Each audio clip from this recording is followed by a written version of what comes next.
Eu assisti a entrevista do Bolsonaro no Jornal Nacional dessa semana e achei, né? Porque o cara que tava aí na presidência ao longo dos últimos 4 anos, passando pelo período de uma das maiores crises da história da saúde pública brasileira e já candidato à reeleição, é mais do que justo que a gente faça uma análise do que foi dito para compreender melhor quais são essas narrativas que andam circulando agora, principalmente em período de campanha. E talvez depois eu faça sobre as outras partes, mas considerando o conteúdo que eu já tratei aqui no canal várias vezes, neste vídeo aqui eu quero focar especificamente no bloco em que se fala sobre a pandemia. Até porque nós sabemos que é só uma questão de tempo até que essas histórias cheguem na sua mesa de jantar.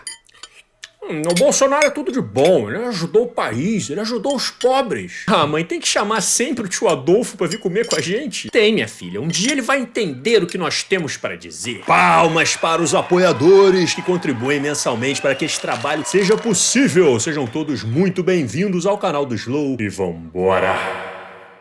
Mais de 500 milhões de doses de vacina comprada por mim e em tempo bem mais rápido que outros países. Não poderia eu, num primeiro momento, por exemplo, falar que devíamos assinar certos contratos, como por exemplo com a Pfizer, onde a Pfizer não garantia a entrega da vacina. A primeira vacina no mundo foi dada em dezembro de 2020. Em janeiro, nós já estávamos vacinando no Brasil. O grande erro disso tudo foi um trabalho forte da grande mídia, entre eles a Globo, desestimulando os médicos a fazerem o tratamento precoce. Ouvindo assim até parece que somos um exemplo de vacinação, né? Então vamos analisar se o governo foi de fato eficiente na aquisição e distribuição dessas vacinas no Brasil. Ainda no começo da pandemia, lá no comecinho de 2020, a OMS organizou uma espécie de aliança global em que os países desenvolvidos podiam participar de uma espécie de fundo de garantia para terem acesso às vacinas assim que elas fossem produzidas. Essa foi uma forma que a OMS arrumou para evitar que os países mais ricos todos saíssem na frente na corrida da vacina e pegassem todas elas para eles e deixassem os países em desenvolvimento na mão lá com o vírus circulando. Os governos participantes poderiam fazer uma solicitação para uma cobertura vacinal inicial, poderia chegar entre 10 a 50% da sua população. O governo brasileiro na época só resolveu aderir ao grupo meses depois que ele já havia sido inaugurado, perdeu as primeiras reuniões, fazendo com que a gente perdesse nosso lugar na fila também. E ainda assim optaram por receber esta cobertura vacinal de apenas 10% da população. Mas por que, gente? Por quê? Por que só 10%? Ah, porque nós estamos conversando ainda com outras fontes, né? Vendo a possibilidade de negociar com empresários. Pois é, os caras estavam vidrados na possibilidade de negociar essas vacinas com empresas intermediárias, dizendo que dessa forma seria mais barato, enquanto as principais fabricantes só estavam negociando diretamente com o governo. E de fato, mais tarde eles conseguiram colocar as empresas na jogada e o que a gente observou é que dessa forma estava sendo muito mais fácil fazer o desvio de verba dessas vacinas, né? Por corrupção, como no caso em que a gente viu da CPI da Covid e da Covaxin, em que estavam tentando desviar cerca de R$1 bilhão de vacinas que viriam da Índia e seriam intermediadas ali por uma empresa, por um banco que mal existe. Esta compra será assegurada pelo banco FIB. FIB, entendeu? Bom, mas voltando para o começo de 2020, o fato é que o governo ignorou mais de 80 e-mails enviados pela Pfizer oferecendo a vacina. Em março de 2021, quando eles resolveram responder, eles rejeitaram uma proposta da Pfizer para entregar para o Brasil cerca de 70 milhões de doses que chegariam até dezembro de 2020. E galera, parece que é zoeira inventada de filme de roteirista muito ruim de realidade, mas quem tava lá na época lembra que o governo emitiu uma carta se justificando por ter recusado essas vacinas da Pfizer com o seguinte argumento: olha, a gente vai recusar porque a gente não acha justo para a população brasileira que não tem vacina para todo mundo ainda. 70 milhões de doses não vai dar para vacinar todo mundo e o pessoal que for ficar sem, né? Não dá pra gente aceitar. Pois é, seria melhor não ter ninguém vacinado do que a gente começar a ir vacinando aos poucos, né? O Instituto Infotracker calculou que se essa proposta tivesse sido aceita na época, em maio de 2021 a gente teria 8 milhões de pessoas a mais vacinadas aqui no Brasil. De acordo com o diretor do Instituto Butantan, o Brasil poderia ter sido o primeiro país do mundo a começar a sua vacinação se não fosse por esta loucura que nós vemos acompanhando nos últimos anos. Em dezembro, o laboratório tinha quase 10 milhões de doses da Coronavac, sendo 5 1,5 milhões de doses prontas e 4 milhões em processamento. E a vacinação no mundo começou em dezembro, no Brasil apenas em 17 de janeiro. Para vocês terem uma ideia, a primeira oferta de vacinas do Instituto Butantan para o governo aconteceu ainda em 30 de julho de 2020. 3 longos meses depois, em outubro, o Ministério da Saúde finalmente sinaliza de que eles vão comprar as vacinas do Butantan. 2 dias depois, ninguém mais, ninguém menos do que Bolsonaro vai lá e veta essa sinalização. O meu governo vai comprar essa vacina do Dória aí, desses experimentos da China, aqui no Brasil não. Pois é, foi quase 3 meses depois, só no dia 7 de dezembro, quando o mundo inteiro já estava vacinando a sua população, que o Ministério da Saúde foi lá e assinou o contrato para fazer a compra dessas vacinas para cá. Parece que é pouca coisa, que passa ali rapidinho de dezembro para janeiro, no piscar de olhos, né? Mas a real é que cálculos já foram feitos, demonstrando que este atraso na compra das vacinas foi responsável por cerca de 95 a 145 mil mortes em excesso, que poderiam ter salvas com um bom plano de vacinação. E falando em plano de vacinação, o governo também demorou horrores para querer apresentar alguma coisa, que chegou até o ponto do Tribunal de Contas da União forçar, dar uma ordem para que eles fossem obrigados a apresentar dentro do prazo, e eles não apresentaram dentro do prazo. Mas plano de vacinação pra quê, gente? Nem tem vacina ainda. E tá todo mundo sendo muito bem protegido com tratamento precoce. Pois é, meu irmão, eu acho que eu vou passar o resto da minha vida querendo bater minha cabeça na parede toda vez que eu ouvir alguém falar de tratamento precoce. Cloroquina, azitromicina e ivermectina compunham o kit Covid que irá proteger a população de todos os males. É só você tomar e acreditar. Esse foi um dos principais discursos propagados pelo governo, a sua base de aliados, ao longo da pandemia inteira. Bota o exército para produzir tonelada de cloroquina, bota a indústria farmacêutica e vamos distribuir isso para a população inteira. Em determinado momento já tinha ficado bastante claro para a comunidade científica de forma geral de que esses medicamentos não ajudavam e ainda podiam acabar atrapalhando. E, meu irmão, isso aí virou caso perdido pros bolsonaristas, quanto é que o Bolsonaro tá lá até hoje no Jornal Nacional falando que o tratamento precoce era uma resposta. Saiu um estudo na Nature mostrando, na real, que o uso da hidroxicloroquina em pacientes com Covid acabava piorando o quadro deles, aumentando as suas chances de morte. Fora os casos da galera tendo crise no fígado pelo uso indiscriminado de ivermectina e além das bactérias, superbactérias sendo selecionadas pelo uso indiscriminado de azitromicina, que é um antibiótico. Olha o tamanho da cagada! E aí tem uma galera até hoje que é contra a vacinação pelos supostos efeitos colaterais, colocando a sua saúde em risco enquanto se entope de remédio que a gente sabe que vai fazer mal. Mas enfim, mano, eu tenho fé que um dia, um grande dia, seja daqui a muito tempo, mas um dia, a grande ficha irá cair. Eu falei nisso da pandemia que nós devíamos cuidar, tratar dos idosos, pessoas com comorbidade e o resto da população trabalhar. Isso eu falei e não errei. Hoje, muitos países já falam que o lockdown foi um erro, que as pessoas se contaminavam muito mais em casa do que nas ruas.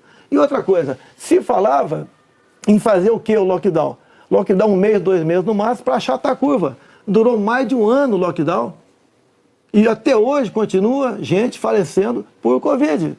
Ou seja, o lockdown serviu sim para atrapalhar a nossa economia e contaminar mais pessoas ainda em casa. Nossa, na moral, eu fico imaginando quem assiste isso pensando: nossa, olha aí, ó, como ele é inteligente, amor. Esse cara aí sabe das coisas. Vamos lá, gente. Já existem trocentos estudos por aí mostrando como que o lockdown salvou a vida de um monte de gente, como que ele evitou que o vírus se propagasse mais rapidamente, principalmente antes da vacina surgir. Pra quem não lembra, eu vou resumir aqui a lógica do começo da pandemia da forma mais simples o possível. A Covid infecta um monte de gente muito rápido, certo? Essas pessoas, muitas delas, vão acabar indo parar no hospital precisando de leitos para ajudar na sua respiração. E isso vai fazer com que o sistema de saúde exploda e muitas dessas pessoas não consigam um lugar para ficar e irão morrer por falta de atendimento. Como fazer para que esta curva de infecções não exploda o limite do sistema de saúde? Vamos então evitar que o vírus fique propagando e correndo infectando um monte de gente. E como nós fazemos isso? Colocando estas pessoas em casa. Assim a gente achata a curva de infecções de uma forma que o sistema de saúde consiga acolher estas pessoas até que a vacina chegue e controle a disseminação do vírus. Yeah! E galera, não tem muito o que dizer, o mundo inteiro é um exemplo disso. É só analisar os países que fizeram, os que não fizeram lockdown, a quantidade de mortes que os que não fizeram tiveram e como que o isolamento social estava relacionado à explosão de casos e mortes de pessoas pela saturação do sistema de saúde. E também temos estudos que eu vou deixar todos aqui na descrição do vídeo para quem quiser consultar e se aprofundar, demonstrando como que países que fizeram lockdown tiveram uma recuperação econômica mais rápido do que aqueles que deixaram o vírus rolar e comer solto. Não, Ângelo, como assim? Não tem lockdown pra gente poder salvar a economia? Pois é, irmão, os estudos demonstram que deixar o vírus circulando adoidadamente e tentar fingir que ele não existe só acaba matando muito mais gente e também piorando a recuperação econômica desse país. Então agir nessa loucura de imunidade de rebanho que estava sendo proposto pelas lideranças do governo ao longo da pandemia não salva a economia, não salva vidas e ainda leva uma geração de sequelados que sabe-se lá quanto tempo vão demorar para se recuperar da contaminação que tiveram. E eu não sei quem achou que o lockdown seria de 1 ou 2 meses, né? Eu fiz um vídeo no começo da pandemia que eu recomendo muito vocês irem lá ver pra gente ver como é que era a perspectiva antes de tudo começar a acontecer, quais eram as previsões que a gente podia fazer. E na época eu compartilhei uma matéria da Fiocruz aconselhando de que aqui no Rio de Janeiro o lockdown deveria acontecer por cerca de 2 anos de forma intermitente, ou seja, abre um pouquinho, aí fecha um pouquinho, abre um pouquinho para controlar a disseminação do vírus. Acabou que o Brasil não fez um lockdown decente, né? Até porque tínhamos um governo federal atuando contra esta proposta, mas tínhamos ali prefeitos e governadores que conseguiram incluir algum tipo de isolamento social na sua região. Essa ideia de proteger apenas os idosos, né? Isso recebeu o nome na época de isolamento vertical. Você bota os idosos protegidos e deixa o resto da população circular. É óbvio que isso não ia dar certo, porque o vírus ia estar circulando pra cacete na sociedade, pra todo mundo, ele ia chegar nesses idosos cedo ou tarde. Todo mundo, além dos idosos, estava se contaminando e tem gente aí, tem criança morrendo até hoje, um monte de adulto ficando com problema, ficando sequelado. E como nós conversamos neste vídeo aqui, mesmo com algum tipo de isolamento social sendo feito no Brasil, o nosso país se tornou um caldeirão de novas variantes. Trocentas linhagens diferentes circulando por aí. E viva a vacinação, que se não fosse por ela, a nossa tragédia aqui seria muito maior do que foi. Eles chegam a comentar também na situação lá de Manaus, em que o governo supostamente teve uma boa resposta, um bom desempenho, mas a verdade é que o governo Bolsonaro ignorou alertas em série sobre falta de oxigênio em Manaus. A real é que estava chegando as festas de fim de ano e o prefeito ia estimular algum tipo de isolamento social na região, mas voltou atrás depois que o presidente, na época, estava lá falando contra esse tipo de medida. E o que tinha de aliado do governo nas redes sociais parabenizando esta atitude não foi pouca coisa não. Parabéns ao prefeito de Manaus que resistiu ao politicamente correto e agiu de forma coerente. Pois é, no meio dessa zona de variantes surgiu uma nova lá que aumentava a propagação desse vírus e aí a bomba estava pronta para explodir. 4 dias antes o pessoal em Manaus já sabia que ia dar merda, que a logística de fornecimento de oxigênio não ia dar conta e já tinha enviado mensagem pro governo federal. O pessoal lá percebeu que o sistema de saúde ia explodir, que os hospitais e a logística de fornecimento de oxigênio não ia dar conta e enviaram lá um pedido de socorro pro governo. Enquanto isso, o ministro da Saúde estava por lá fazendo propaganda de inauguração de um aplicativo que tinha sido programado para recomendar kit Covid para todo mundo. Esse aplicativo aqui foi desenvolvido para orientar os médicos no diagnóstico de Covid do povo de Manaus. E na moral, irmão, o aplicativo tinha sido programado para receitar cloroquina e kit Covid para todo mundo, em todos os casos, até mulheres grávidas, para bebês, para pessoas que tivessem tudo quanto fosse condição. Essa era a única resposta que o aplicativo parecia dar. Enfim, só pra gente concluir então, porque tipo, é muita informação, é muita cagada que foi feita ao mesmo tempo. Mas vamos lá. O fato é que o Brasil teve um dos piores desempenhos do mundo no combate à pandemia. Isso pode ser facilmente verificado, por exemplo, pela quantidade de mortes a cada 100 mil habitantes, as mortes proporcionais de todo mundo que morreu no mundo e aqui no Brasil, por exemplo. Morreu gente pra cacete aqui no Brasil, comparado proporcionalmente aos outros países do mundo. E isso porque, graças a Deus, nós temos aqui um sistema único de saúde. Porque se não fosse o SUS, meu irmão,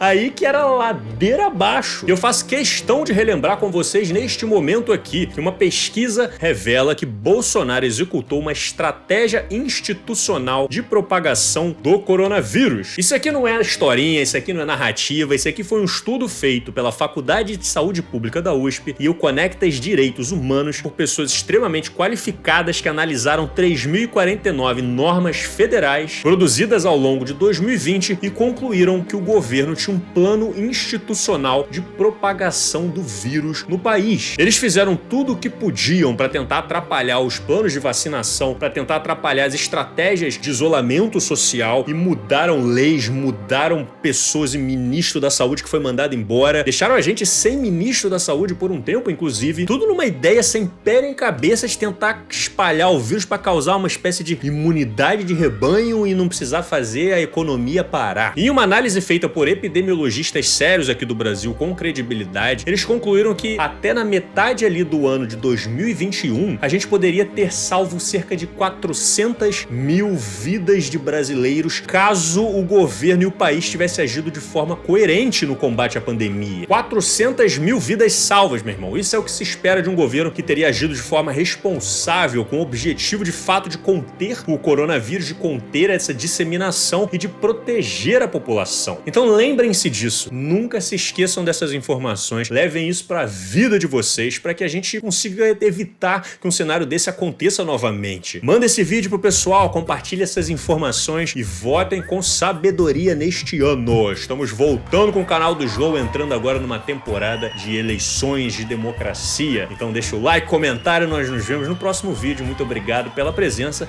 e valeu!